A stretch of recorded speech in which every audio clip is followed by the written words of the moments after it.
E aí, vamos estudar a lição? Ei, a lição está nos ensinando essa semana como entendermos um pouco da língua hebraica e compreendermos.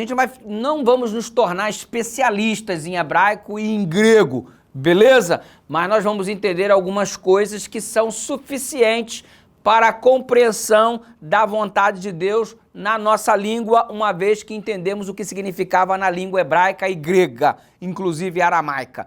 Isso é que a lição está tentando fazer-nos colocar-nos em evidência em relação a isso daí. Mas vamos lá, diante desse processo tem alguns exemplos que são citados hoje. Por exemplo, Gênesis capítulo 1, verso 26 e 27.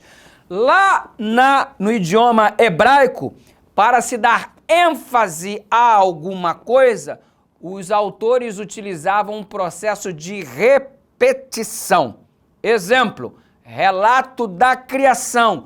Para dar ênfase em Deus como nosso Criador, o texto de Gênesis 1, 27 apresenta-se assim: criou Deus o homem à sua imagem e semelhança, a imagem de Deus os criou, homem e mulher os criou. Dentro de um mesmo texto, a palavra criou aparece 3 vezes. Criou. Para que isso aqui? Para dar ênfase de que Deus é o nosso Criador.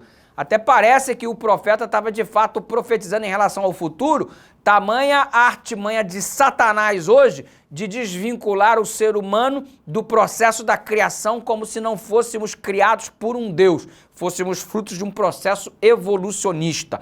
Mas enfim, não foi à toa que ele disse: criou Deus o homem, a sua imagem os criou, a imagem de Deus os criou, homem e mulher os criou. Criou 3 vezes, mano.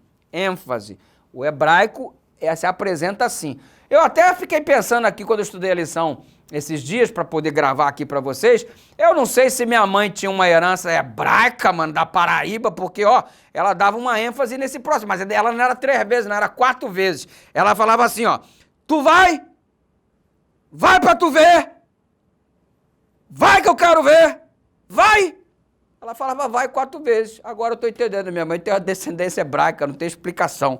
E eu entendia que esse vai repetido era uma ênfase, para mim não ir. Se eu fosse, já vi, o couro comia. Agora, a Bíblia dá outro exemplo aqui, ó. A lição dá outro exemplo. O texto de Isaías, por exemplo, que é colocado aqui em evidência na lição, você observa Isaías capítulo 6, falando da santidade de Deus.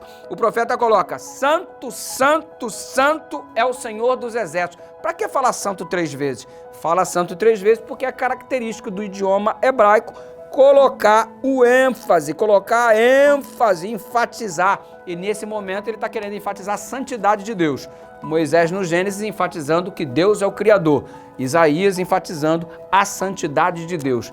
Então perceba que o texto bíblico possui características de sua língua original.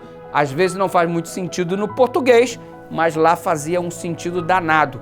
Inclusive, muitas repetições que são colocadas em diversos textos da Bíblia são de caráter humorísticos, que pra gente não é de caráter humorístico, porque o nosso humor é diferente. Mas quando você vai para a cultura hebraica, você tem ali um processo de humor existente no texto bíblico, que o texto hebraico coloca junto com repetições que tem um tom de humor.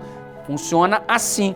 Por isso é interessante compreender o texto bíblico na sua linguagem original para a gente ter uma ideia do que significa quando estamos contemplando o mesmo texto, só que em português. Que Deus nos ajude no processo de interpretação da palavra, que é tão essencial para compreender sua vontade, em nome de Jesus. Vamos orar? Pai querido, dá-nos cada vez mais sabedoria para entender quais são as ênfases da tua palavra, em especial para a nossa vida, em nome de Jesus.